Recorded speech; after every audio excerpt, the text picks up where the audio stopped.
Urdu novel zone میں خوش آمدید۔ آج ہم پڑھیں گے ایک بار مسکرا دو از قلم عائشہ ذوالفقار۔ وہ بھی ایک معمول کی ہی صبح تھی۔ 22 سالہ عامش شاور لینے واش روم میں گھسا ہوا تھا۔ الارم کو اپنے وقت پر کرتے کرتے وہ 8:30 پر لے آیا تھا۔ سنوز بجا تھا مگر اس کی 9 بجے کی کلاس تھی۔ وہ FCC کالج سے BS کمپیوٹر سائنس کر رہا تھا۔ یہ اس کا لاسٹ سیمسٹر تھا۔ 19 سالہ عائشہ کا اسی سال پنجاب یونیورسٹی میں ایڈمیشن ہوا تھا، سو اس کی تو سج دھج میں ہی گھنٹوں لگ جاتے تھے۔ اس کی وین بھی بس آنے ہی والی تھی اور 17 سالہ آئس اس سال سیکنڈ ایئر کے پیپرز دے رہا تھا۔ سب سے پہلے 2 سیڑھیاں پھلانگتا ہوا وہی نیچے اترا تھا۔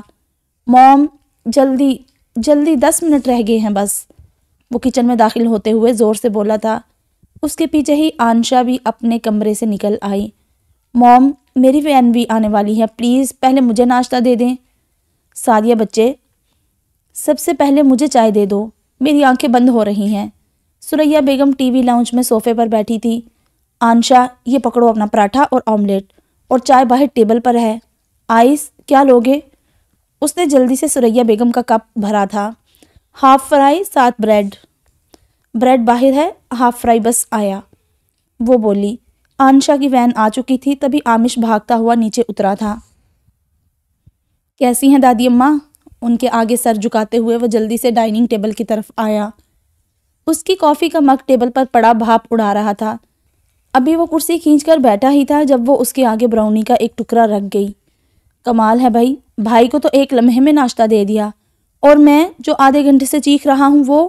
موم، آئس تڑپ کر اس کے پیچھے کچن میں آیا تھا۔ یہ لو، رونے مت لگ جایا کرو۔ سعدیہ نے ہنستے ہوئے اسے ہاف فرائی پکڑایا تھا۔ اپنے باپ کی بھی خبر لے لو، آج کل کہاں ہے وہ؟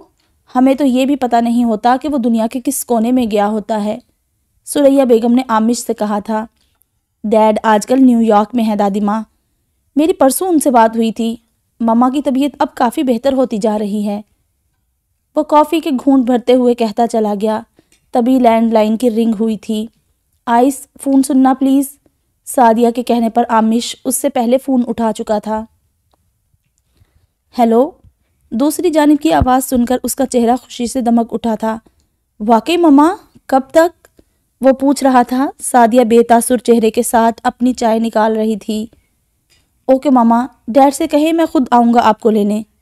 کچھ دیر بعد اس نے ریسیور رکھ دیا۔ گیس واٹ دادی، مما نے آج خود کال کی ہے۔ وہ اب بالکل ٹھیک طرح سے بول رہی تھی۔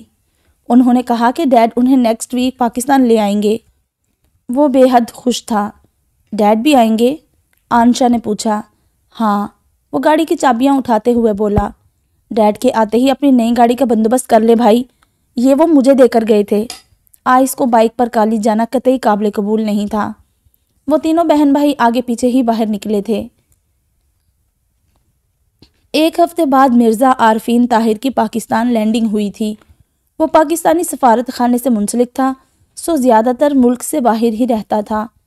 15 سال پہلے اس کا اور اس کی بیوی وردہ عارفین کا ایک انتہائی خطرناک ایکسیڈنٹ ہوا تھا، جس میں وہ تو بچ گیا لیکن وردہ کوما میں چلی گئی تھی۔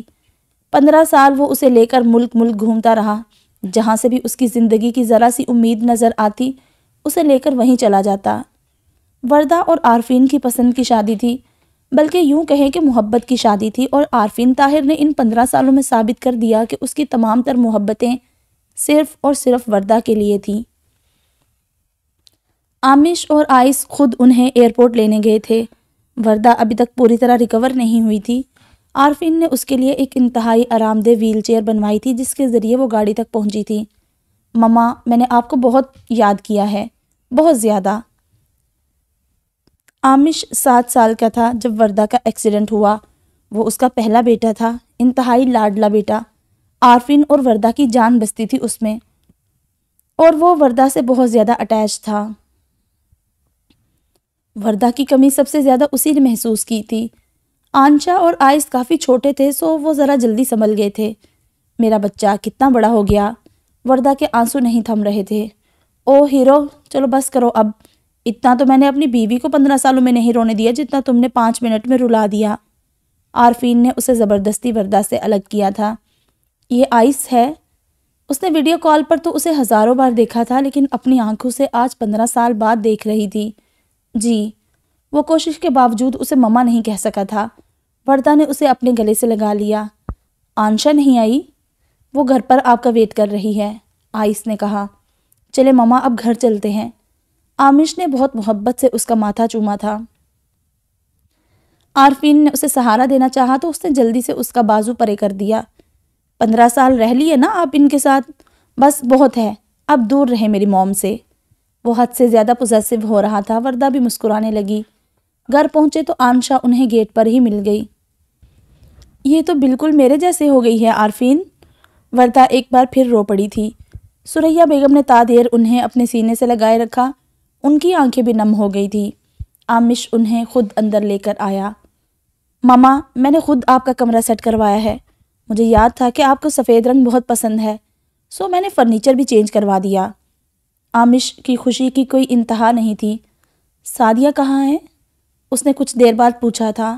موم کچن میں ہے۔ آمش بھائی نے آپ کی فیوریٹ ڈشز کی ایک نا ختم ہونے والی لسٹ بنا کر دی تھی انہیں۔ وہ بیچاری تو اب ایک ہفتہ کچن میں ہی رہیں گی، آنشا نے ہنستے ہوئے کہا۔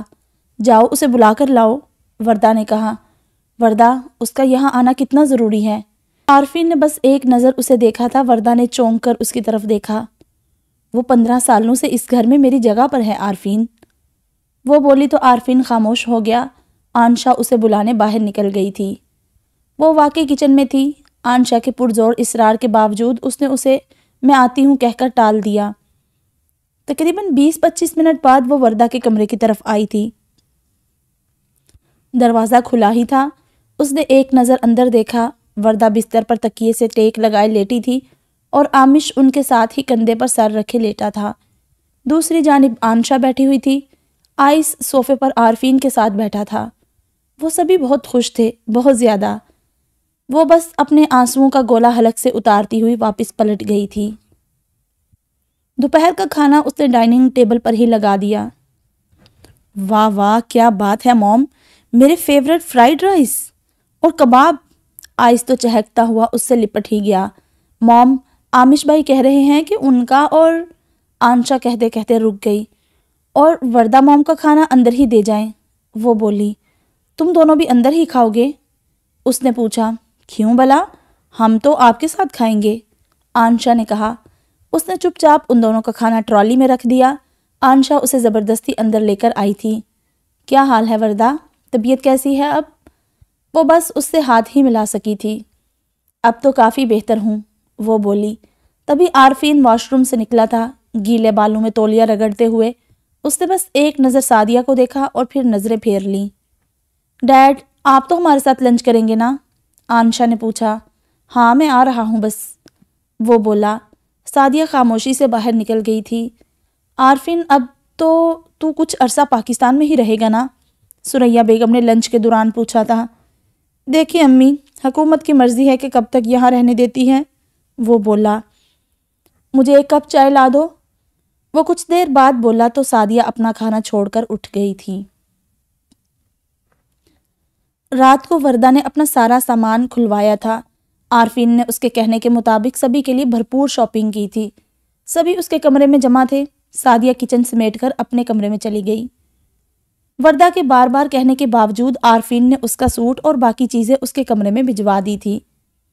کچھ ہی دنوں میں سبھی کی روٹین سیٹ ہو گئی۔ وردہ ابھی خود سے چل پھر نہیں سکتی تھی، سو عارفین نے اس کے لیے ایک فل ٹائم نرس کا انتظام کر دیا تھا۔ وہ اسے وقت پر دوائیں وغیرہ دیتی تھی اور روزانہ کی ورزشیں بھی کرواتی تھی۔ اس کے لیے 3 وقت پرہیزی کھانا بنتا تھا جو سعدیہ ہی بناتی تھی۔ دھیرے دھیرے وردہ نے نوٹ کیا کہ آمش سعدیہ سے ذرا کھچا کھچا ہی رہتا ہے۔ حالانکہ اپنے سبھی کاموں کے لیے وہ اسے ہی کہتا تھا اور سعدیہ اس کی ساری ضرورتیں اس کے کہے بغیر پوری کرنے کی کوشش کرتی تھی، لیکن پھر بھی اس کے اور سعدیہ کے درمیان ایک اندیکھا سا خلا تھا، اور وہی خلا اسے اپنے اور باقی دونوں بچوں کے بیچ بھی محسوس ہوا تھا۔ وہ دونوں اس سے آمش کی طرح فرینک نہیں تھے، نہ ہی اس کی طرح پیار جتاتے تھے۔ اتنے دنوں میں وردہ نے ان کے لبوں سے اپنے لیے مما کا لفظ نہیں سنا تھا۔ ہاں، البتہ وہ سعدیہ کو دھڑلے سے موم کہتے تھے، اور اس خلا کی سب سے بڑی وجہ ایج ڈیفرنس تھا۔ عارفین اور وردہ دونوں کلاس فیلوز تھے۔ ان کے درمیان محبت بھی یونیورسٹی کے دنوں میں ہی پروان چڑھی تھی، اور عارفین نے گریجویشن مکمل ہونے تک کا بھی انتظار نہیں کیا۔ وہ 20 سال کا تھا جب اس کی اور وردہ کی شادی ہو گئی۔ سعدیہ اس سے 4 سال چھوٹی تھی۔ وہ عارفین کے چچا کی بیٹی تھی جو گاؤں میں رہتے تھے۔ عارفین کے والد بزنس کی غرض سے شہر آ گئے تھے، جبکہ سعدیہ کے والد نے اپنی جدی پشتی زمینیں سنبھال لی۔ وہ تینوں بھائیوں کی اکلوتی بہن تھی۔ شادی کے فوراً بعد ہی وردہ کی گود میں عامش آ گیا۔ ان دونوں کی خوشی کا کوئی حال نہیں تھا۔ عارفین تو اسے چومتے ہوئے نہ تھکتا تھا، اور سعدیہ، اس کے لیے تو وہ ننھا سا بچہ جان سے بھی پیارا تھا۔ ہر ہفتے وہ شہر آتی، پورا دن وہ عامش کو گود میں لیے پھرتی رہتی تھی۔ وردہ کو بھی اس کے آنے سے ذرا سہارا مل جاتا تھا۔ انہی دنوں عارفین کی جاب بھی ہو گئی تھی۔ عامش نے بولنا سیکھا تو سبھی کی طرح اس نے بھی سعدیہ کو سعدی ہی کہنا شروع کر دیا۔ عامش کے 3 سال بعد آنشا، اور اس کے محض 2 سال بعد ہی وردہ کی گود میں آئس آ گیا۔ اور وہ کہتے ہیں نا کہ خدا نے پرفیکٹ زندگی تو شاید کسی کو بھی نہیں دی۔ عارفین اور وردہ کی خوشیوں کی بھی آزمائش ہونی ہی تھی۔ آئس ابھی چند ماہ کا تھا جب ان دونوں کا روڈ ایکسیڈنٹ ہوا اور وردہ مستقل کوما میں چلی گئی۔ عامش کا تو رو رو کر برا حال تھا۔ ہر وقت وہ وردہ کو یاد کرتا رہتا تھا۔ آنشا ابھی صرف 2 سال کی تھی، وہ الگ سے ضد کرتی۔ عارفین کی زندگی تو یکدم ہی جیسے ٹھہر سی گئی۔ ایک طرف بیوی، ایک طرف نوکری، اور ایک طرف بچے۔ ثریا بیگم کہاں تک کرتی؟ سو وہی ہوا جو ایسے حالات میں ہوا کرتا ہے۔ ثریا نے بڑی آس سے سعدیہ کی ماں کے آگے اپنی جھولی پھیلائی تھی۔ تب عارفین 25 کا تھا اور سعدیہ 21 سال کی۔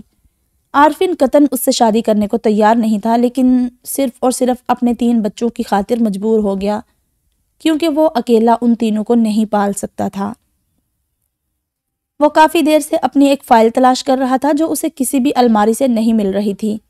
وردہ بستر پر لیٹی مسلسل اس کی کوششوں کو دیکھ رہی تھی، اور ساتھ ہی اس کے ماتھے پر پڑے بلوں کو، جن میں اضافہ ہی ہوتا جا رہا تھا۔ آنشا، آنشا، آخرکار وہ پھٹ ہی پڑا۔ جی ڈیڈ، وہ بھاگی ہوئی آئی۔ میرے آفس کا سارا سامان کہاں ہے؟ مجھے کیا پتا ڈیڈ، موم کو پتا ہوگا۔ بلاؤ اسے۔ وہ بھاگتی ہوئی باہر نکل گئی۔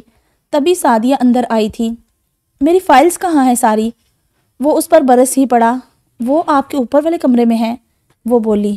لے کر آؤ۔ ساری؟ اس کا پوچھنا ہی جرم ہو گیا۔ تم سے جتنا کہا ہے اتنا کرو، سمجھی؟ اسے خواہ ہی غصہ آ رہا تھا۔ وردہ کی بھی بس ہو گئی۔ عارفین، کیا مسئلہ ہے تمہارے ساتھ؟ عامش نے میری وجہ سے کمرہ نیچے سیٹ کروایا ہے۔ ظاہر ہے اب وہ تمہاری فائلیں تو نیچے لانے سے رہا۔ جاؤ اوپر جا کر دیکھ لو، وہ بولی۔ عارفین سعدیہ کو گھورتے ہوئے باہر نکل گیا۔ سعدیہ، جا کر ڈھونڈو اسے کون سی فائل چاہیے، ورنہ سارا کمرہ تتر بتر کر دے گا۔ وردہ کے کہتے ہی وہ سرخ چہرہ لیے اس کے پیچھے ہی اوپر آ گئی۔ مجھے بتا دے کون سی فائل ہے، وہ دھیرے سے بولی تھی۔ ریڈ ٹیگ لگا ہے اس پر۔ اس نے 2 منٹ میں ہی نکال دی۔ اور ایک بلیک والی۔ اس کے غصے کا گراف ذرا نیچے آیا تھا۔ سعدیہ نے وہ بھی ڈھونڈ دی۔ اور بس، آپ کا سارا سامان یہیں پر ہے، میں نے کچھ بھی ادھر ادھر نہیں کیا، وہ بولی تو عارفین نے اسے دیکھا۔ ہمیشہ کی طرح سادہ سے کپڑے اور انتہائی ملاحت امیز سادہ سا چہرہ، بالوں کی ڈھیلی سی پونی اور کندھوں پر پھیلا ہوا دوپٹہ۔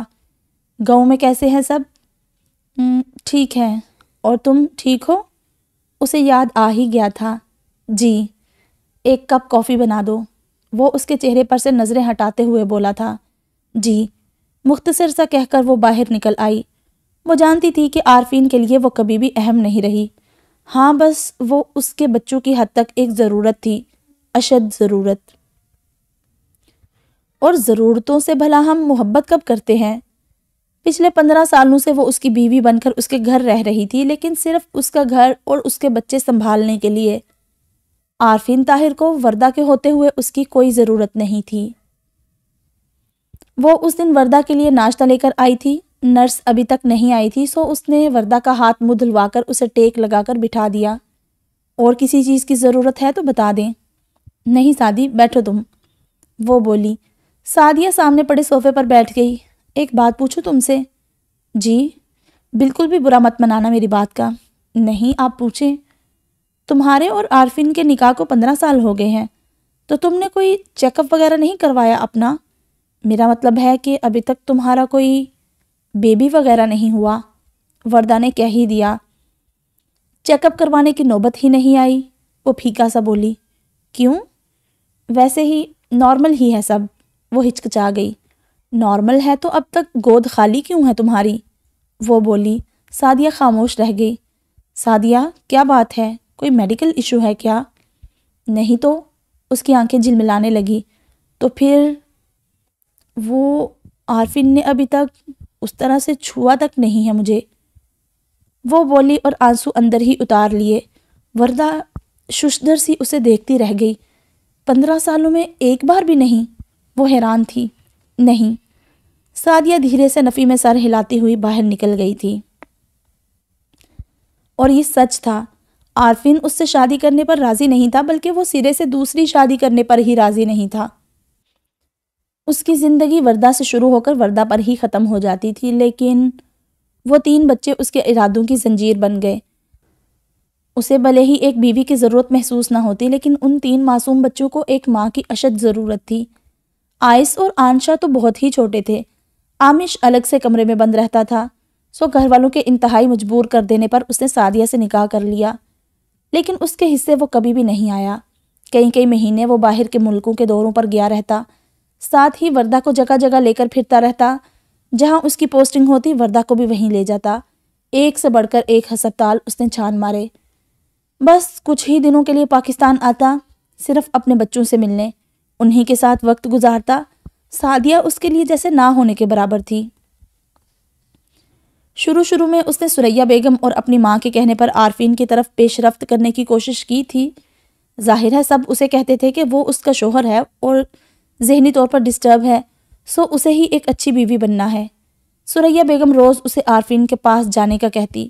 نکاح کے بعد بھی عارفین اس کے ساتھ ایک کمرے میں نہیں سوتا تھا، وہ اب بھی اپنے اور وردہ کے بیڈ روم میں ہی سوتا تھا۔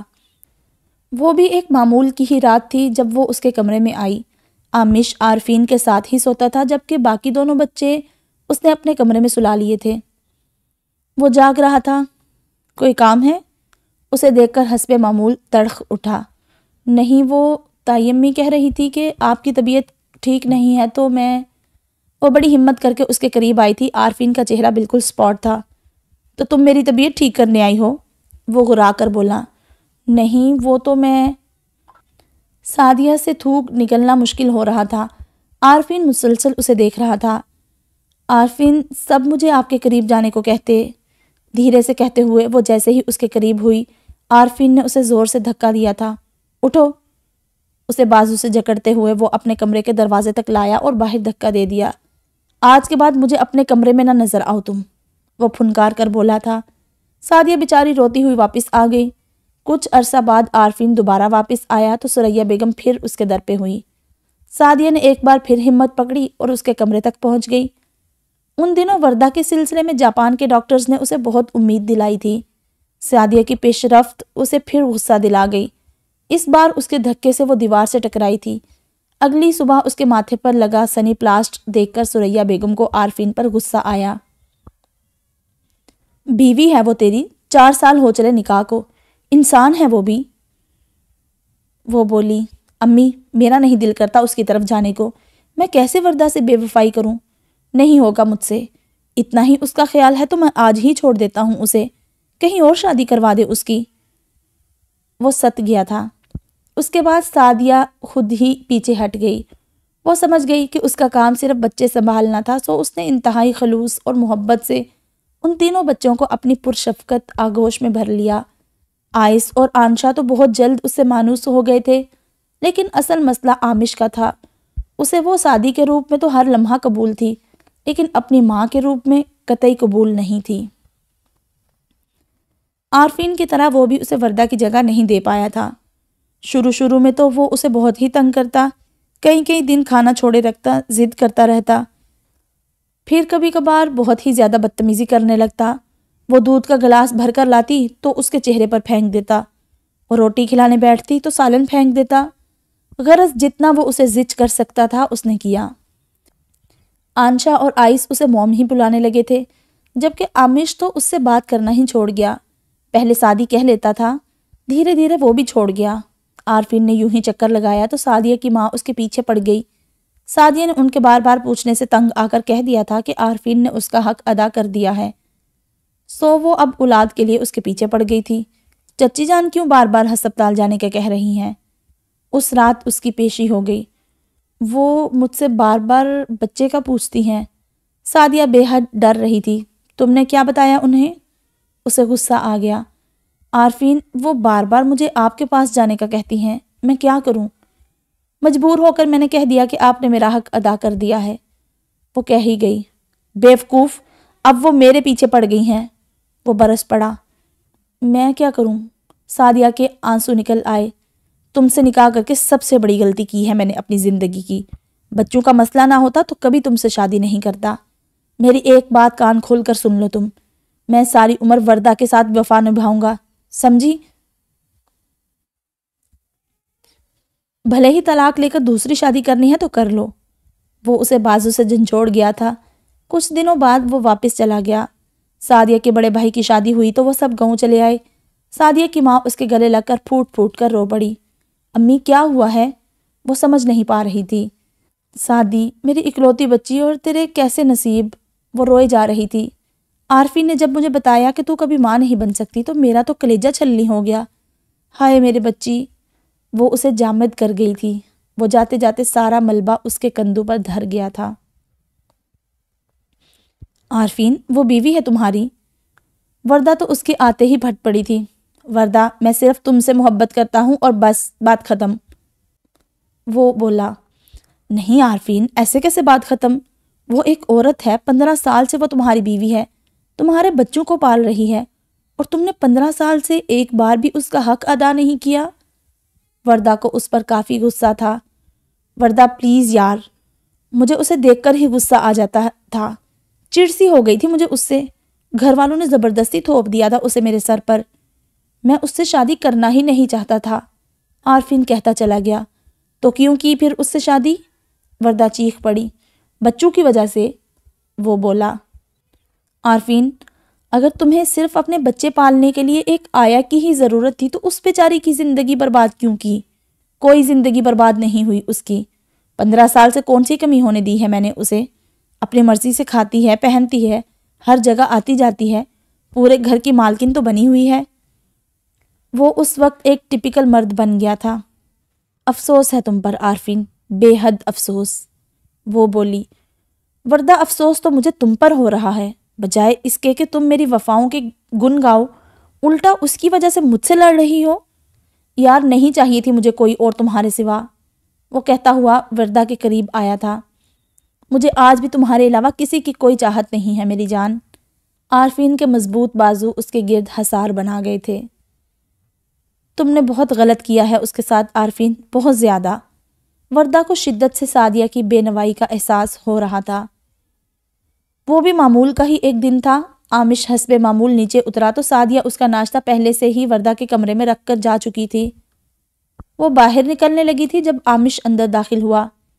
میرا واش روم صاف کروا دیجیے گا، اس نے بس اتنا ہی کہا تھا۔ اچھا۔ وردہ سب دیکھ رہی تھی، اب وہ خود سے اٹھ کر بیٹھنے لگی تھی۔ آمش، ناشتہ سب کے ساتھ بیٹھ کر کیا کرو، وہ بولی۔ جب آپ ٹھیک ہو جائیں گی تو پھر ہم دونوں سب کے ساتھ ہی ناشتہ کریں گے، وہ بولا۔ آمش، جی مما، سعدیہ سے بات کیوں نہیں کرتے ہو؟ اس نے پوچھا۔ کرتا تو ہوں۔ ہاں، دیکھا ہے میں نے کہ کیسے کرتے ہو، بس ضرورت کے وقت ہی اسے مخاطب کرتے ہو، نام تک نہیں لیتے ہو اس کا۔ باقی دونوں اسے موم کہتے ہیں، تمہاری تو بڑی اچھی دوستی ہوا کرتی تھی اس سے، وردہ کہتی چلی گئی۔ انہوں نے آپ کی جگہ لے لی، وہ بس اتنا ہی کہہ سکا۔ کیسے؟ کیا اس نے زبردستی تمہارے باپ سے شادی کی تھی؟ اور شادی کے بعد مجھے اس گھر سے باہر نکال دیا، وردہ نے کہا۔ ماما پلیز، میں نے انہیں کبھی کچھ نہیں کہا۔ یہی تو مسئلہ ہے آمش، مجھے 20 دن ہو گئے ہیں واپس آئے، اور میں نے 20 دنوں میں محسوس کر لیا کہ تم اور تمہارا باپ اس سے بات تک کرنا گوارا نہیں کرتے ہو، تو کیا اس نے 15 سالوں میں محسوس نہیں کیا ہوگا؟ وہ بولی۔ مما، مجھے دیر ہو رہی ہے، وہ جان چھڑوا کر نکل گیا تھا۔ وردہ کو بے حد افسوس ہوا۔ وہ خود تہہ دل سے سعدیہ کے خلوص کی شکر گزار تھی۔ بنا کسی صلے کی مانگ کیے اس نے اپنی پوری زندگی اس کے بچوں پر لگا دی تھی، اور بدلے میں پایا بھی تو کیا؟ اگلے کئی دنوں میں اس نے آنے بہانے سے سعدیہ کو گھیرنے کی کوشش کی، لیکن وہ کنی کترا جاتی تھی۔ عارفین کی دنیا اب بھی وردہ اور تینوں بچوں کے گرد ہی گھوم رہی تھی۔ سعدیہ اس کی دنیا میں کہیں بھی نہیں تھی۔ وہ بس اس کے گھر اور گھر والوں کے لیے ایک کیئر ٹیکر کی طرح تھی۔ سب کی ضرورتوں کا خیال رکھنا، سب کے کپڑے استری کرنا، سب کی پسند کے کھانے بنانا۔ عارفین کے گھر آتے ہی وہ منظر سے غائب ہو جاتی تھی۔ ثریا بیگم کی تمام تر خدمت وہی کرتی تھی۔ وردہ کو صرف ایک سکون تھا کہ آنشا اور آئس کم از کم اسے ماں ضرور مانتے تھے۔ وہ دونوں اسی کے ساتھ لنچ اور ڈنر کرتے تھے۔ باہر کہیں جانا ہوتا تو سعدیہ کے بغیر وہ ایک قدم بھی نہیں اٹھاتے تھے۔ کچھ دن گزرے تو ایسے ہی اس نے باتوں ہی باتوں میں ثریا بیگم سے پوچھ لیا، آنٹی، عارفین اور سعدیہ میں کوئی ناچاکی چل رہی ہے کیا؟ کیوں؟ میں نے نوٹ کیا ہے کہ دونوں آپس میں بات چیت نہیں کرتے۔ وہ بولی، بس بیٹا، عارفین راضی نہیں تھا سعدیہ سے شادی کرنے پر، لیکن بچے چھوٹے تھے، ہم سب نے اس پر دباؤ ڈال کر اس کا اور سعدیہ کا نکاح کر دیا۔ شروع میں تو وہ سعدیہ کو دیکھ کر ہی بپھر جایا کرتا تھا، پھر میں نے ہی سعدیہ کو کہا کہ وہ شوہر ہے تیرا بیٹے، وہ نہیں بڑھتا تو اس کی طرف بڑھ جا، اور شاید سعدیہ نے اس کی طرف پیش رفت کی بھی تھی، لیکن انہوں نے کندھے اچکا دیے۔ لیکن کیا آنٹی؟ پہلے عارفین نے اسے دھتکار دیا، اور پھر اس کا سرد رویہ دیکھ کر سعدیہ بھی پیچھے ہٹ گئی، اور پھر جب عارفین کو اس کی بے اولادی کا علم ہوا تو شاید اس کا بالکل ہی دل اچاٹ ہو گیا۔ مجھے تو کبھی کبھی سعدیہ بیچاری پر بہت ترس آتا ہے، لیکن پھر سوچتی ہوں کہ اچھا ہی ہوا جو اس کی شادی عارفین سے ہو گئی، کسی اور سے ہو جاتی تو اب تک طلاق کا دھبا لگوا کر گھر بیٹھی ہوتی۔ وردہ ان کی باتیں سن کر ششدر سی تھی۔ بے اولادی؟ ہاں وردہ، سعدیہ کبھی ماں نہیں بن سکتی، وہ بولی۔ تبھی سعدیہ انہیں چائے دینے آئی تھی، اس نے بھی ثریا بیگم کی آخری بات سن لی تھی۔ بس ایک نظر اس نے وردہ کو دیکھا تھا۔ مجھے اپنی رپورٹس دکھاؤ۔ وہ سعدیہ کے سر ہو گئی تھی۔ مجھے نہیں پتا کہاں ہیں، عارفین کے پاس ہی ہوں گی، وہ بولی۔ سعدیہ، مجھے سچ بتانا، تمہارا کوئی چیک اپ ہوا بھی ہے؟ وہ اس پر چڑھ دوڑی تھی۔ وردہ پلیز، سعدیہ رونے والی ہو گئی۔ رپورٹس دکھاؤ۔ نہیں ہے کوئی رپورٹس، امی ان سے بار بار بچے کا پوچھتی تھی، سو انہوں نے یہ کہہ کر ٹال دیا کہ میں کبھی ماں نہیں بن سکتی۔ وہ رو پڑی۔ عارفین نے؟ وردہ بے یقین تھی۔ وہ مجھ سے شادی نہیں کرنا چاہتے تھے، بس اپنے بچوں کی وجہ سے مجبور ہو گئے، سعدیہ نے کہا۔ لیکن یہ زیادتی ہے۔ وردہ پلیز، جیسے چل رہا ہے ویسے چلنے دے۔ سعدیہ، میں بھی ایک عورت ہوں، مجھے تمہیں دیکھ کر گلٹ ہوتا ہے کہ عارفین نے زیادتی کی ہے تمہارے ساتھ، وہ بولی۔ 15 سال گزر گئے ہیں، اگلے 15 بھی گزر جائیں گے۔ جب مجھے کوئی اعتراض نہیں تو آپ بھی چپ کر جائے۔ میری کل متا 15 سال پہلے بھی وہ 3 بچے ہی تھے، اور آج بھی وہی ہیں۔ 15 سال سے سب ہی یہ جانتے ہیں کہ میں کبھی ماں نہیں بن سکتی، تو پلیز اس جھوٹ کو سچ بنا رہنے دیں، وہ کہتی چلی گئی تھی۔ تم نے اس پر الزام لگایا؟ وردہ اس سے بہت ہی لڑی تھی۔ آمش بھی وہیں تھا۔ آمش، بیٹے اپنے کمرے میں جاؤ۔ عارفین کو اچھا نہیں لگا تھا۔ بیٹھا رہنے دو اسے یہیں، اسے بھی تو پتہ چلنے دو کہ سعدیہ نے اس کی ماں کے کس کس حق پر ڈاکہ ڈالا ہے، وہ بولی۔ وردہ پلیز یار، اب تم اس کی خاطر مجھ سے لڑو گی؟ عارفین، اس لڑکی نے اپنی ساری جوانی پھونک دی تمہارے بچوں کی خاطر، اور تم نے بدلے میں کیا صلہ دیا اسے؟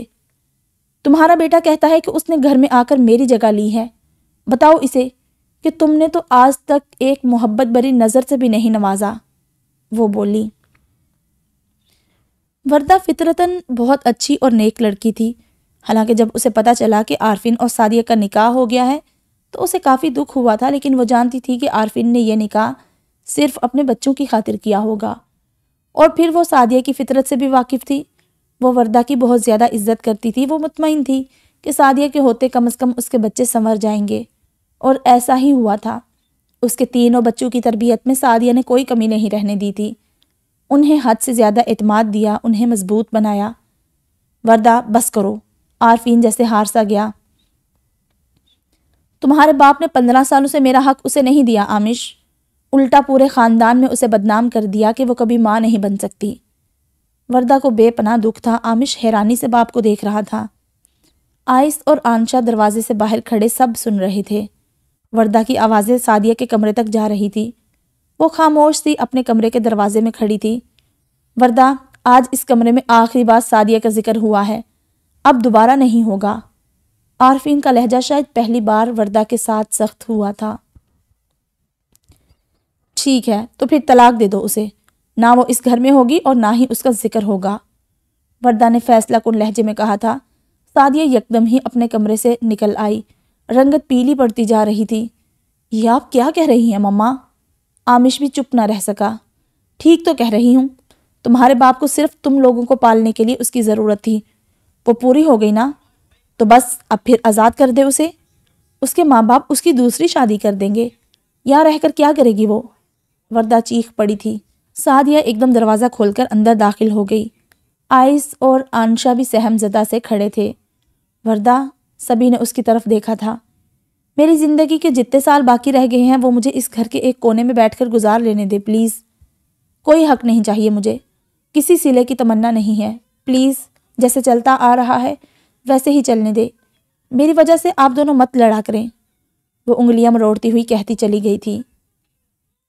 وہ بھی معمول کا ہی ایک دن تھا۔ وردہ کو واپس آئے 4 ماہ ہو چلے تھے۔ اس شام بھی عارفین اسے لان میں لے آیا۔ وردہ اب تھوڑا تھوڑا چلنے لگی تھی۔ عارفین اسے سہارا دے کر چلانے کی کوششوں میں تھا۔ وہ بار بار لڑکھڑا جاتی تھی اور وہ اسے بار بار تھام لیتا تھا۔ کچھ فاصلے پر آمش اور آئس ریکٹ کھیل رہے تھے، پاس ہی آنشا بیٹھی ہوئی تھی۔ تا دیر وہ لاؤنج کی گلاس وال سے انہیں دیکھتی رہی۔ وردہ کے واپس آنے کے بعد اسے اپنا آپ زیادہ بے مول لگنے لگا تھا۔ اس رات کے بعد سے وردہ اور عارفین کی مزید کوئی جھڑپ نہیں ہوئی تھی، اور اس رات کے بعد وردہ کو بھی عارفین نے ہی منایا تھا۔ اس سے بھلا وردہ کی ناراضگی کہاں برداشت ہوتی تھی۔ کچھ دنوں بعد عارفین نے اس کی صحت یابی کی خوشی میں گھر پر ایک ڈنر رکھا۔ سارے قریبی رشتہ دار اور دوستوں کو مدعو کیا تھا۔ وردہ اب اپنے پیروں پر کھڑی ہونے لگی تھی۔ عارفین نے بہت محبت سے اپنا ایک بازو اس کے کندھوں کے گرد لپیٹا ہوا تھا۔ وردہ کے بار بار اصرار پر بھی سعدیہ نے کوئی میک اپ نہیں کروایا تھا۔ ہمیشہ کی طرح سادہ سے کپڑے اور شفاف چہرہ۔ رات تقریباً 1 بجے وہ وردہ کو یوں ہی اپنے حصار میں لیے کمرے تک آیا تھا۔ عارفین، میں بہت تھک گئی ہوں۔ وہ یکدم ہی بستر پر گر گئی۔ عارفین بہت محبت سے اس کے پیروں کو جوتے کی قید سے آزاد کرتے ہوئے اس کے برابر میں لیٹا تھا، پھر دھیرے دھیرے اس کے کندھے اور بازو دبانے لگا۔ وردہ کو اپنے رگوں پہ میں سکون اترتا محسوس ہو رہا تھا۔ بہت کمی محسوس ہوتی تھی مجھے تمہاری، ذرا سوچو میں نے 15 سالوں کی ایک ایک رات کیسے کاٹی ہوگی تمہارے بنا۔ وہ دھیرے دھیرے اس کا پورا وجود اپنی پر محبت آغوش میں بھر گیا تھا۔ وردہ نے اپنا آپ پوری طرح اسے سونپ دیا۔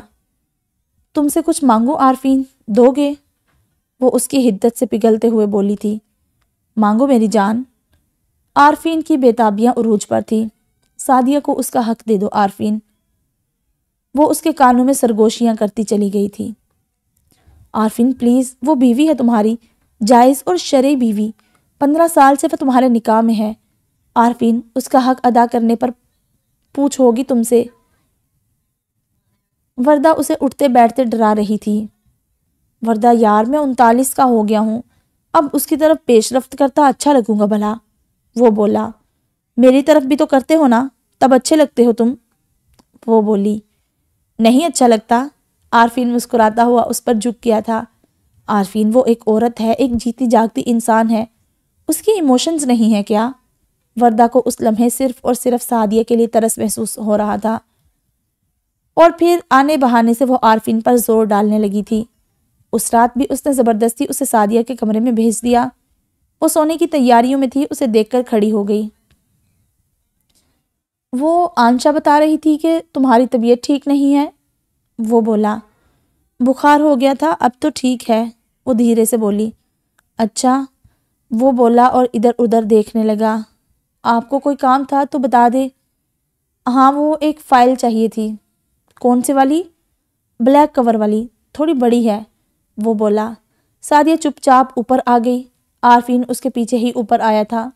وہ اس کی فائل ڈھونڈنے میں لگ گئی۔ عارفین اس کی پشت پر کھڑا اسے دیکھتا رہا۔ 15 سالوں کا فاصلہ وہ بھلا ایک لمحے میں کیسے پار کر لیتا؟ یہ لیں۔ وہ فائل نکال کر مڑی تو اس سے ٹکرا سی گئی۔ سعدیہ، عارفین نے فائل پکڑتے ہوئے اسے پکارا تھا۔ جی، آئی ایم سوری۔ وہ کس لیے؟ میں تمہارا حق نہیں ادا کر سکا، وہ بولا۔ کوئی بات نہیں، وہ سر جھکا کر بولی تھی۔ عارفین نے فائل ایک طرف پھینکی اور اس کے قریب ہو گیا۔ سعدیہ نے حیرانی سے اس کی طرف دیکھا تھا۔ وہ میں کہہ رہا تھا کہ اگر تم چاہو تو میں اور تم ایک نئی شروعات کر سکتے ہیں۔ نہیں پلیز، جہاں اتنے سال گزر گئے ہیں وہاں اور بھی گزر جائیں گے۔ نفی میں سر ہلاتے ہوئے وہ کمرے سے باہر نکل گئی تھی۔ صفاچٹ انکار کر دیا اس نے۔ اتنی شرمندگی ہوئی مجھے کہ حد نہیں۔ میں نے کہا تھا نا 15 سال گزر گئے ہیں، اب بھلا منہ اٹھا کر اس پر حق جتاتا ہوا اچھا لگتا ہوں میں؟ وہ وردہ پر چڑھ دوڑا تھا۔ وہ بس چپ چاپ سنتی رہی۔ پہلی بار تھا اس لیے ہچکچا گئی ہے وہ۔ محبت سے اس کے قریب جانے کی کوشش کرو گے تو مان جائے گی، وہ بولی۔ لیکن یہ صرف وردہ کی خام خیالی ہی تھی۔ عارفین نے اس کے بعد 2-3 بار سعدیہ کی طرف پیش رفت کرنے کی کوشش کی، لیکن اس نے انکار کر دیا۔ اس رات بھی وہ عارفین کا حصار توڑ کر باہر نکل گئی۔ اسے یوں دھتکارے جانے پر غصہ آیا تھا۔ بات سنو میری، اسے کلائی سے کھینچ کر اس نے اپنی گرفت میں لیا تھا۔ سمجھتی کیا ہو تم خود کو، کہ تم کوئی حور پری ہو جو میں اب تمہاری طرف مائل ہو رہا ہوں؟ نہیں، بالکل نہیں۔ وردہ نے کہا کہ میں نے تمہارا حق ادا نہ کر کے زیادتی کی ہے تمہارے ساتھ، سو اب مجھے… سعدیہ نے اس کی بات کاٹ دی۔ تو آپ کو وردہ نے میرے پاس بھیجا ہے، وہ بولی۔ عارفین ٹھٹک سا گیا۔ شاید اسے وردہ کا نام نہیں لینا چاہیے تھا۔ نہیں، اس نے تو بس مجھے یہ کہا کہ مجھے تمہارا حق ادا کرنا چاہیے۔ وہ خجل سا ہو گیا تھا۔ یعنی اگر وہ نہ کہتی تو آپ اب بھی نہیں آتے، ہے نا؟ اس کی آنکھیں جھلملا گئی۔ سعدیہ پلیز، وہ ذرا سا نرم پڑا تھا۔ عارفین، وردہ کی قسم کھا کر کہیں کہ آپ میرے پاس اپنی مرضی سے آئے ہیں، اس کے کہنے پر نہیں، وہ بولی تو آنسو نکل آئے۔ عارفین بس سر جھکا گیا تھا۔ اس نے دھیرے سے خود کو اس کی گرفت سے چھڑوا لیا۔ کیا بس اتنی سی اوقات ہے میری عارفین کہ اس نے کہا تو آپ آ گئے، اور اگر وہ نہ کہتی تو آپ کبھی بھی نہ آتے؟ کیا واقعی میری ذات میں آپ کو 15 سال کوئی اچھائی نظر نہیں آئی؟ وہ آنسوں سے رو رہی تھی۔ اگر میں نے 15 سال آپ کی قربت کے بنا گزار لیے عارفین، تو میں اگلے 15 بھی گزار لوں گی، اور خدا کی قسم آگے آنے والے 15 سال میرے لیے زیادہ آسان ہوں گے۔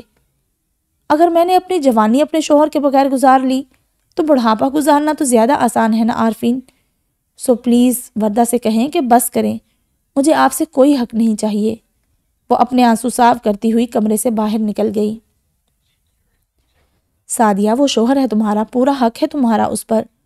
اگر وہ تمہاری طرف پیش رفت کر رہا ہے تو انکار کیسا؟ وردہ نے کچھ دنوں بعد سعدیہ کو گھیر لیا تھا۔ میرا دل نہیں کرتا اب، وہ بولی۔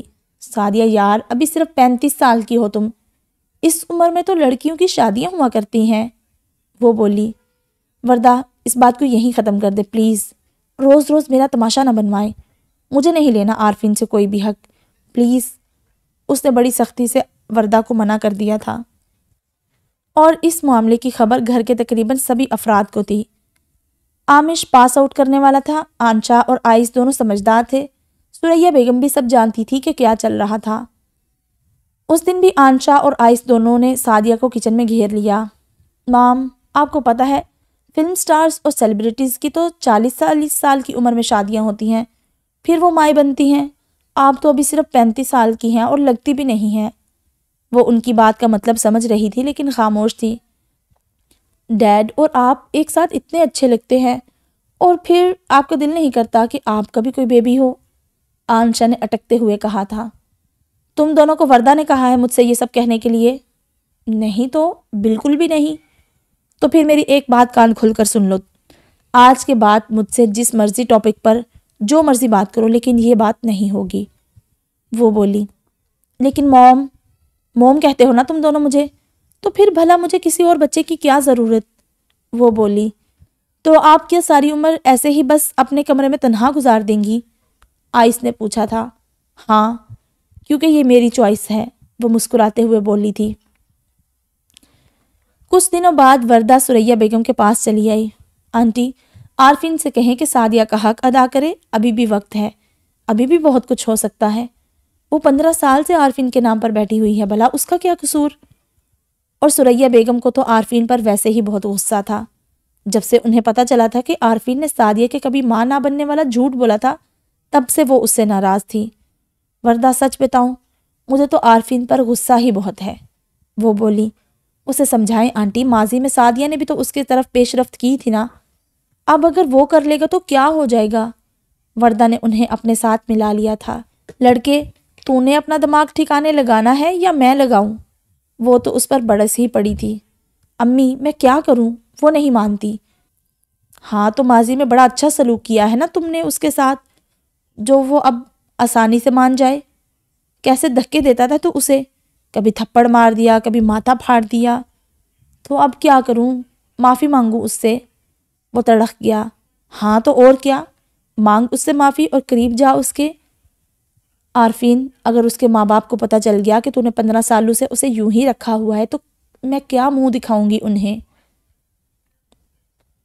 ثریا بیگم نے اسے اچھا ہی کھڑکایا تھا۔ عارفین ہر طرف کی سن کر ویسے بھی چڑ گیا تھا۔ سب اسے ہی مجرم گردان رہے تھے، اور وردہ تو اسے دیکھتے ہی منہ پھیر لیتی تھی۔ آنشا اور آئس بھی کھچے کھچے سے رہتے تھے۔ ثریا بیگم الگ سے ناراض تھی، اور اوپر سے سعدیہ کا مسلسل انکار۔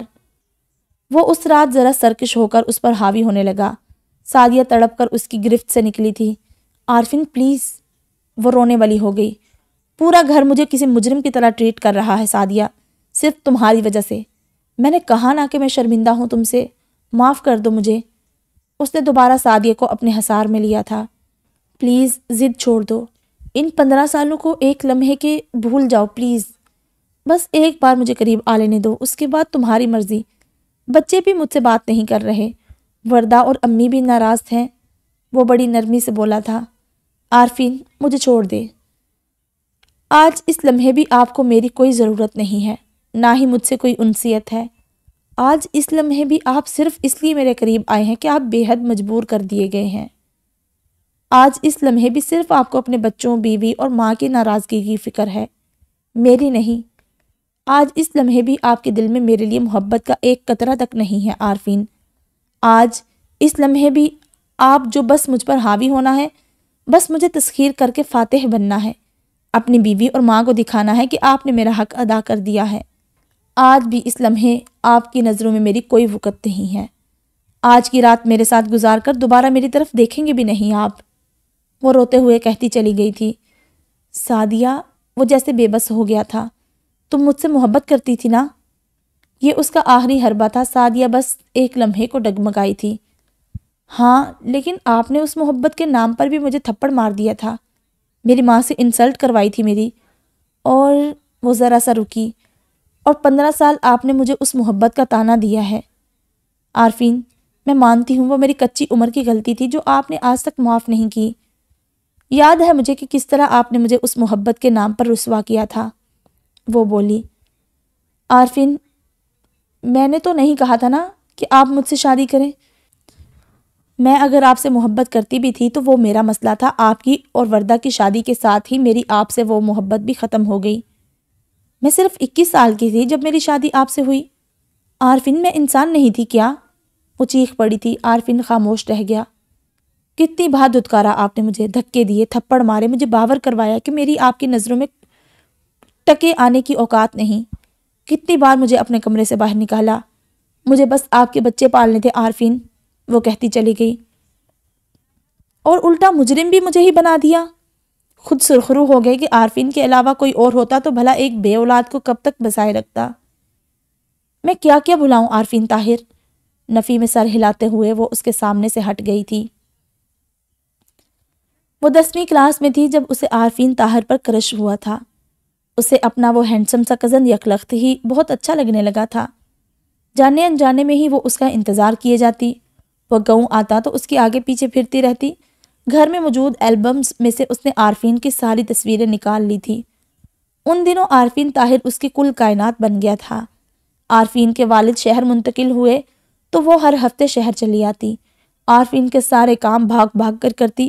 صحیح معنوں میں وہ ان دنوں اس کے پیچھے پاگل ہو گئی تھی۔ پھر یوں ہوا کہ اپنی کم عقل دوستوں کے کہنے پر اس نے عارفین سے اظہار محبت کر دیا۔ ایک عدد سرخ گلاب اور ایک تحفہ لے کر اکیلی اس کے کمرے میں پہنچ گئی۔ تب وہ محض 16 سال کی ایک انتہائی بیوقوف قسم کی لڑکی تھی جس کی سہیلیاں اس سے بھی 4 ہاتھ آگے تھیں۔ اسے اکسا اکسا کر انہوں نے اظہار محبت کرنے بھیج دیا۔ تب عارفین اور وردہ کی محبت کی شروعات ہی ہوئی تھی۔ I love you عارفین۔ اس کے ہاتھ میں سرخ گلاب دیکھ کر ہی عارفین کا پارا 100 پر پہنچ گیا تھا۔ وہ اس پر اس قدر برسا تھا کہ اسے ایک تھپڑ ہی جڑ دیا۔ عمر دیکھو اپنی اور کام دیکھو، بتاتا ہوں میں تمہارے کرتوت چاچا جان کو، وہ قہر برسا رہا تھا۔ سوری، I'm sorry، ابو کو مت بتائیے گا، آئندہ ایسا کچھ نہیں ہوگا، پلیز پلیز۔ وہ تو ہاتھ جوڑ جوڑ کر رو پڑی تھی۔ عارفین نے اس کی اچھی ہی بے عزتی کی تھی اور پھر اس کے معافی مانگنے کے باوجود اس کی ماں کو بتا دیا تھا۔ بس پھر سعدیہ تھی اور اس کی ماں کا جوتا، انہوں نے اس کی اچھی ہی پھینٹی لگائی تھی۔ اس دن کے بعد سے سعدیہ مرزا کے سر سے عارفین طاہر کی سو کالڈ محبت کا بھوت ایسا اترا کہ دوبارہ اس نے عارفین کا نام تک نہ لیا۔ اسے زیادہ دکھ اس بات کا تھا کہ عارفین اگر اس کی امی کو نہ بھی بتاتا تو کیا تھا۔ کچھ ہی دنوں بعد عارفین اور وردہ کی شادی طے ہو گئی اور وہ سب کچھ بھلا کر اس کی شادیوں کی تیاریوں میں جت گئی۔ عامش کی پیدائش کے بعد تو وہ پوری طرح اس کے لیے عارفین بھائی ہو گیا تھا۔ عامش کی محبت اس کے لیے ہر چیز پر حاوی ہو گئی تھی۔ ہر ہفتے وہ اس کی خاطر شہر چلی آتی تھی، لیکن یہ سب صرف اس نے بھلایا تھا، عارفین نے نہیں۔ تبھی تو جب سعدیہ نے شادی کے بعد اس کی طرف پیش رفت کی تو عارفین نے اس کی اسی بچگانہ محبت کا تھپڑ بھی اس کے منہ پر دے مارا تھا۔ سب جانتا ہوں میں کہ یہ سب تمہارا ہی چلایا ہوا چکر ہے۔ نہ جانے کون کون سی بد دعائیں دی ہیں تم نے وردہ کو جو وہ موت کے منہ میں چلی گئی۔ تمہیں آگ لگی پڑی تھی میرے کمرے میں میرے بستر تک آنے کی۔ عارفین نے اس کی گردن دبوچ لی تھی۔ نہیں، ایسا کچھ نہیں، بکواس بند کرو، سب یاد ہے مجھے کہ کیسے بے شرموں کی طرح تم پھول لے کر میرے کمرے میں پہنچ گئی تھی۔ وہ اس کی گردن دبائے جا رہا تھا۔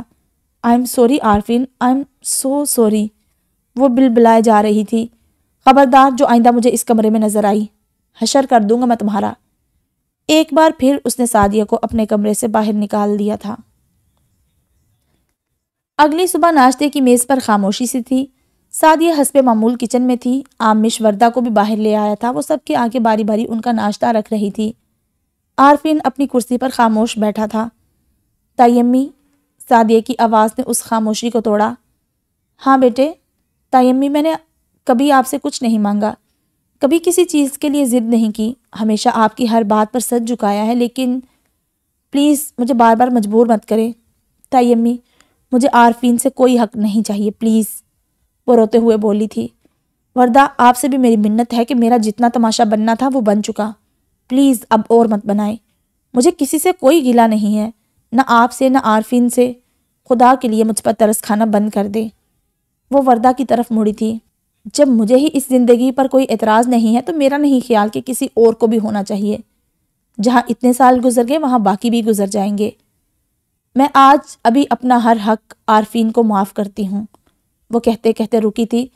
عارفین نے سرخ آنکھوں سے اس کی طرف دیکھا۔ مجھے آپ کے ساتھ کی اب نہ تو کوئی طلب ہے اور شاید نہ ہی کوئی ضرورت، وہ کہہ ہی گئی۔ عارفین کو اچھا نہیں لگا تھا۔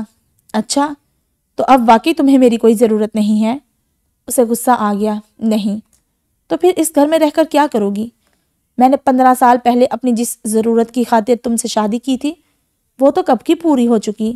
میرے بچے اپنے قدموں پر کھڑے ہو چکے ہیں، میری بیوی صحت یاب ہو کر واپس آ چکی ہے۔ آج اگر تمہیں میری کوئی ضرورت نہیں ہے تو مجھے بھی تمہاری کوئی ضرورت نہیں ہے سعدیہ مرزا، وہ کھڑا ہو گیا۔ اور اگر تمہیں عارفین طاہر کے ساتھ کی بھی کوئی ضرورت نہیں تو یقیناً اس کے نام کی بھی کوئی ضرورت نہیں ہوگی۔ اس گھر میں جو تمہارا کام تھا وہ پورا ہو گیا۔ میں، میری بیوی اور میرے بچے، ہماری فیملی میں تم کہیں پر بھی نہیں ہو، تو پھر بھلا تم اس گھر میں بھی کیوں پڑی ہو؟ وہ اس کے سامنے آیا۔ عارفین، وردہ نے بولنا چاہا لیکن اس نے اشارے سے اسے چپ کروا دیا۔ صرف ایک نکاح کا رشتہ ہی بچا ہے نا ہمارے بیچ، تو اسے توڑ دینا بھی کیا مشکل ہے؟ جب میرا تم پر اور تمہارا مجھ پر کوئی حق ہی نہیں ہے تو پھر بھلا میرے شوہر اور تمہارے بیوی کہلائے جانے کا کیا جواز ہے بھلا؟ وہ بولا۔ کیا چاہتے ہیں آپ؟ اس نے پوچھ ہی لیا۔ مجھے تم پر اپنا ہر حق جتانا ہے۔ میں نے ہمیشہ آپ کے ہر فیصلے کے آگے سر جھکایا ہے، لیکن اس بار نہیں۔ آپ زبردستی کرنا چاہیں تو آپ کو اختیار ہے، لیکن میں اپنی مرضی سے اپنا آپ کو نہیں سونپوں گی، وہ مضبوطی سے بولی تھی۔ تو پھر نکل جاؤ میرے گھر سے، میں چھوڑ دوں گا تمہیں۔ اس کے کہتے ہی سب کی آنکھیں پھٹ گئی۔ ڈیڈ، وہ ہماری موم ہے۔ تمہاری ماں وہ ہے جس نے تمہیں جنم دیا۔ یہ صرف تمہارے باپ کی دوسری بیوی ہے جو آج کے بعد نہیں رہے گی۔ عارفین پتھر ہو گیا تھا۔ جاؤ، اس گھر کو تمہاری مزید کوئی ضرورت نہیں ہے، وہ بولا۔ سعدیہ نے ایک شکوہ کنار نظر اس پر ڈالی۔ وہ ہر طرح سے ایک مرد بن کر جیتنا چاہتا تھا، کبھی اس پر 15 سال حق نہ جتا کر اور کبھی اس پر زبردستی کا حق جتا کر۔ عارفین، میرے بچے ہیں یہاں۔ اس کے دل پر ہاتھ پڑا تھا۔ وہ تمہارے بچے نہیں ہیں ڈیڈ، موم نے 15 سال ہمیں پالا ہے، آئس زور سے بولا۔ Shut up. عارفین شاید پہلی بار اس پر اتنی زور سے دھاڑا تھا۔ اس نے دھیرے سے اپنے آنسو خشک کرتے ہوئے اپنا دوپٹہ سر پر اوڑھا تھا۔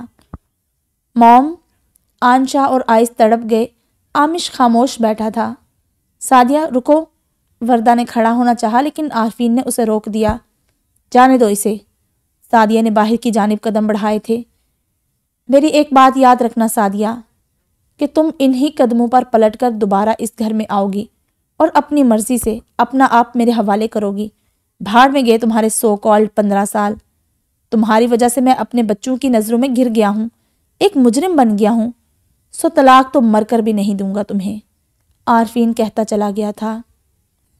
کوئی عام بندہ سنتا تو بات اتنی بڑی نہیں تھی، بس ایک شوہر اپنی بیوی پر حق ہی تو جمانا چاہ رہا تھا۔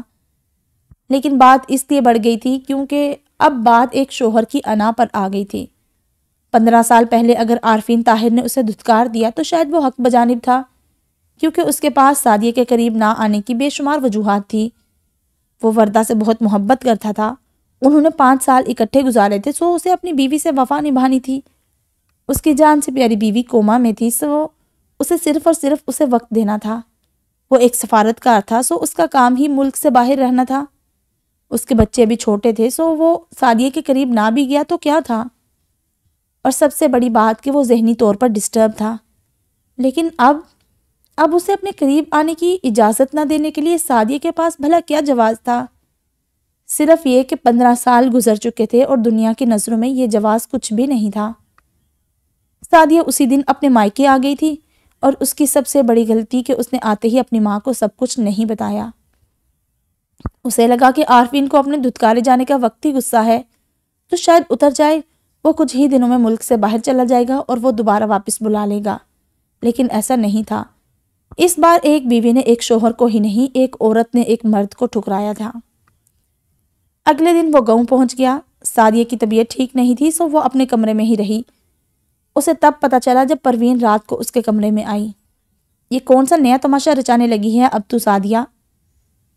وہ کافی غصے میں تھی۔ کون سا تماشا؟ گھر چھوڑ کر کیوں آئی ہے؟ امی، عارفین نے نکالا ہے مجھے، وہ بولی۔ اسے شدید بخار ہو رہا تھا۔ سعدیہ، اگر وہ اب تیری طرف مائل ہونا چاہتا بھی ہے تو حرج ہی کیا ہے اس میں، وہ بولی۔ عارفین آیا تھا؟ ہاں، اور سب کچھ بتا کر گیا ہے مجھے کہ کیسے تو نے شادی کے بعد بھی اسے اس کا حق نہیں لینے دیا۔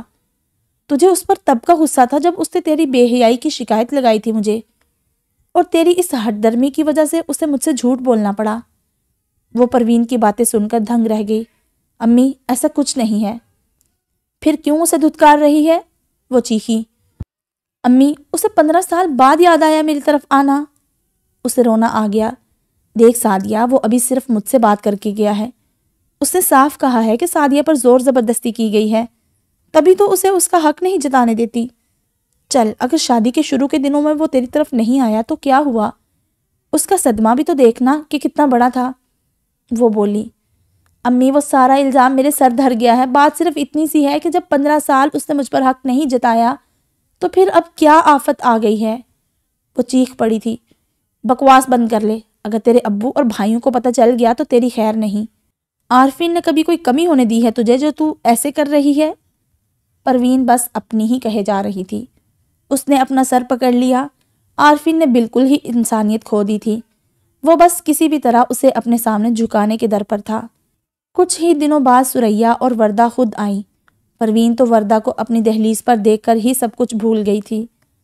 آنٹی، مجھے دل سے افسوس ہے سعدیہ کے لیے، اس کے ساتھ بہت زیادتی کی ہے عارفین نے، لیکن ابھی عمر ہی کیا ہے اس کی۔ آنٹی، میرے خیال سے اسے ایک نئی شروعات کر لینی چاہیے، وردہ نے کہا۔ پروین، میں نے سعدیہ کو ہمیشہ اپنی بیٹی سمجھا ہے، لیکن اس بار وہ فضول ضد کر رہی ہے۔ عارفین شرمندہ ہے اور ازالہ کرنا چاہتا ہے، تو سعدیہ کو بھی چاہیے کہ سب کچھ بھول جائے۔ ثریا بیگم بھی وردہ کی ہمنوا تھی۔ اس رات پروین پھر سے سعدیہ پر برس پڑی۔ چل اٹھ، میں احمد سے کہتی ہوں تجھے واپس چھوڑ کر آئے۔ وہ بہت غصے میں تھی۔ امی، مجھے نہیں جانا واپس، اس نے نکالا ہے مجھے گھر سے۔ بکواس مت کر سعدیہ، بس اس کے تھپڑ لگنے کی ہی کسر رہ گئی تھی۔ عارفین نے بس 1-2 ہفتے ہی اس کا انتظار کیا اور پھر اس کے مائکے پہنچ گیا۔ سعدیہ کے ابو گھر پر ہی تھے۔ انکل، میں سعدیہ کو لینے آیا ہوں۔ اس بار اس نے ایک اور پتہ کھیلا تھا۔ انہوں نے سعدیہ کو بلوایا۔ ابو، مجھے ابھی نہیں جانا۔ کیوں سعدیہ؟ اس نے عارفین کی طرف دیکھا۔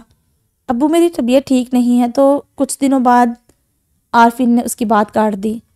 انکل، یہ مجھ سے لڑ کر یہاں آئی ہے۔ وہ انہیں سارا جھوٹ سچ سناتا چلا گیا۔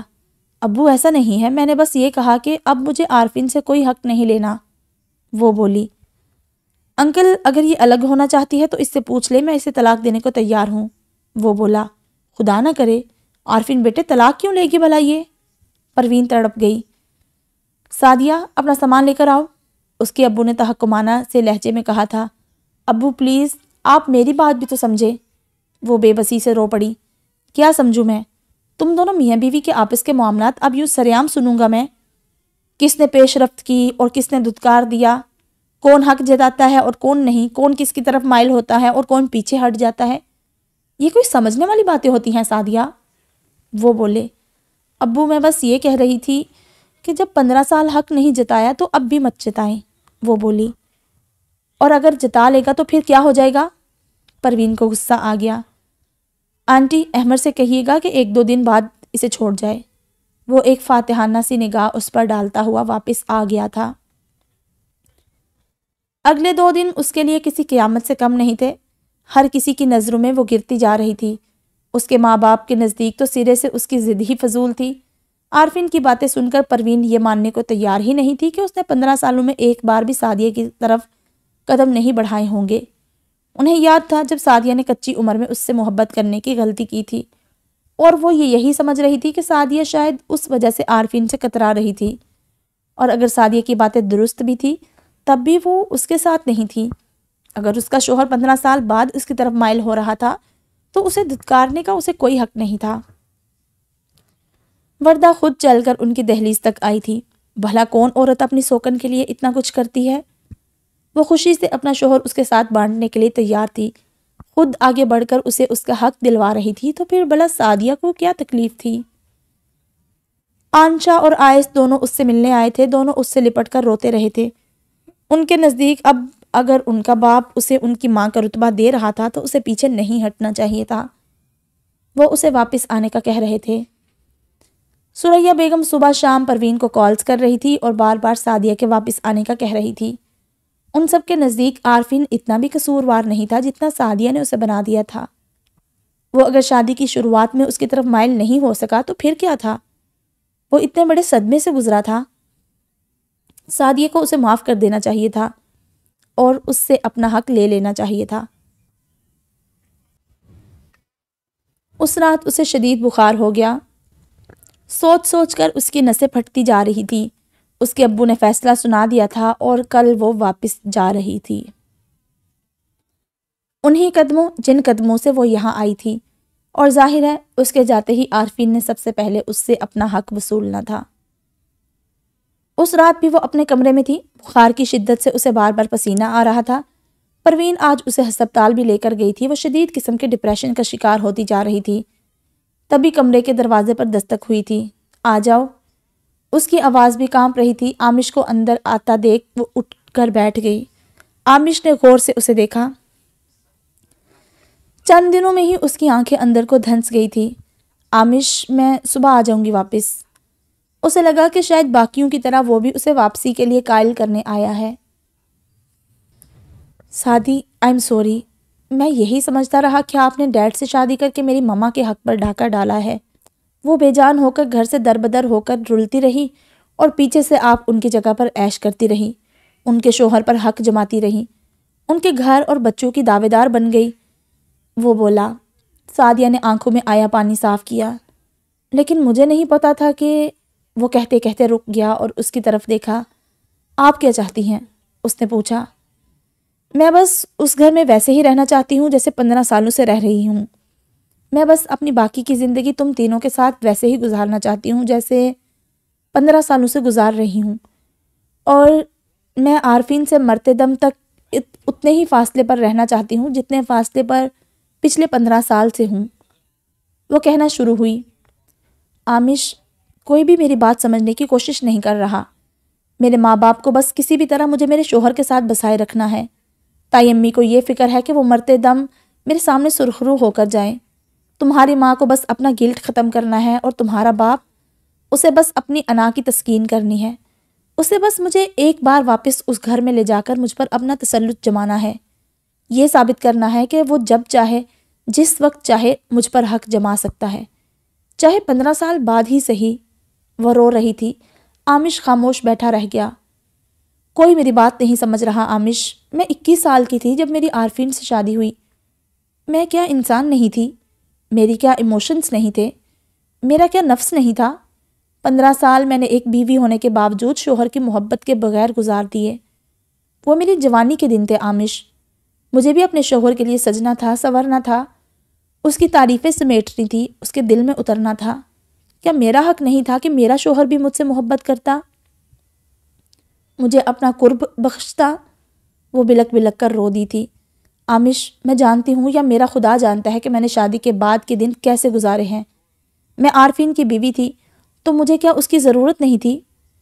15 سالوں میں ایک پل کے لیے بھی وہ مجھے نہیں ملا، اور اب جب میں نے اپنا دل ہی مار دیا، نفس ہی مار دیا، تو سب کو میرے حق کا خیال آ گیا۔ وہ بولی۔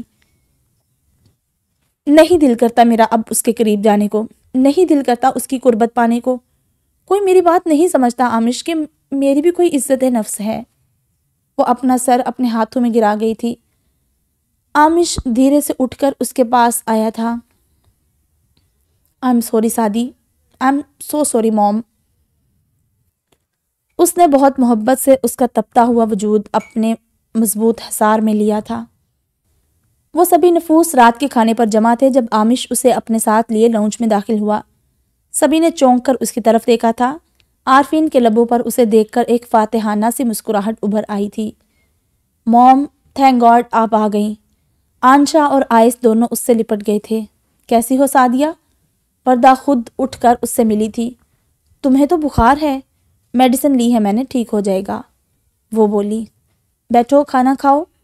وردہ نے کہا، مجھے بھوک نہیں ہے۔ پھر چائے بنا لو اور میرا کپ لے کر اوپر میرے بیڈ روم میں آ جانا۔ عارفین کرسی کھسکا کر کھڑا ہوا اور ایک بھرپور نظر اس پر ڈال کر بہت کچھ جتا گیا۔ سعدیہ صرف اپنا کپ لے کر یہاں سے اپنے ہی کمرے میں جائیں گی ڈیڈ، آپ کے بیڈ روم میں نہیں۔ آمش کی آواز نے اس کے قدم روک لیے تھے۔ وردہ نے چونک کر اسے دیکھا۔ Amash, stay out of it, okay? Arfeen نے ذرا سختی سے کہا۔ No dad, you stay away from her please. وہ سعدیہ کے بالکل برابر میں کھڑا تھا۔ آمش، وردہ نے بولنا چاہا لیکن آمش نے انہیں خاموش کروا دیا۔ کم سے کم انصاف تو کرے نا ڈیڈ۔ 15 سال آپ نے سعدیہ کو خود سے دور رکھا اپنی مرضی سے، تو اب کم سے کم 15 سال تو انہیں بھی اپنی مرضی کرنے کا حق دینا۔ پھر 15 سال بعد دیکھ لیجیے گا کہ کیا کرنا ہے۔ وہ بولا۔ آمش، شٹ اپ۔ عارفین کو غصہ آیا تھا۔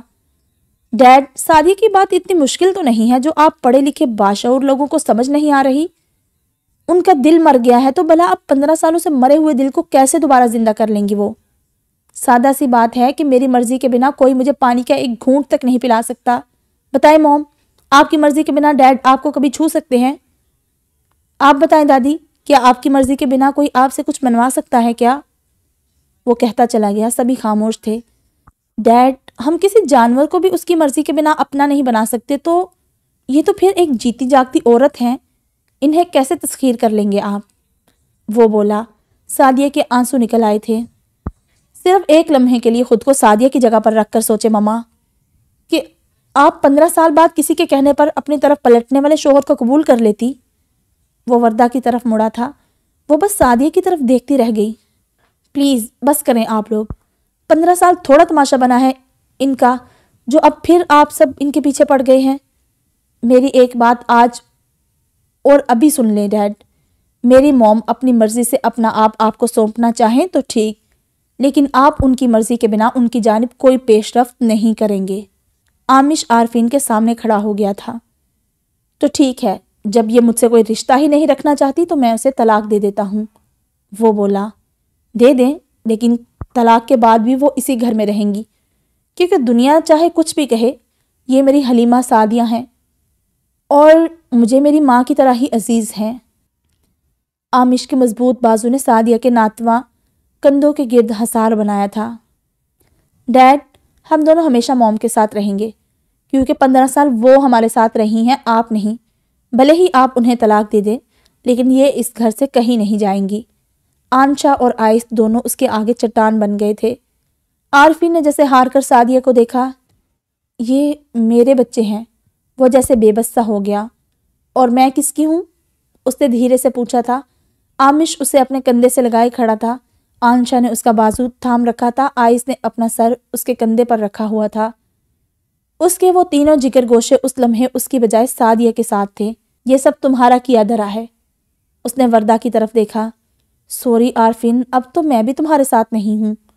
وہ بیچ منجدار میں اسے اکیلا چھوڑ گئی تھی۔ عارفین نے ایک لمبی سانس بھرتے ہوئے سعدیہ کی طرف پیش قدمی کی تھی۔ چھوڑو میری بیوی کو۔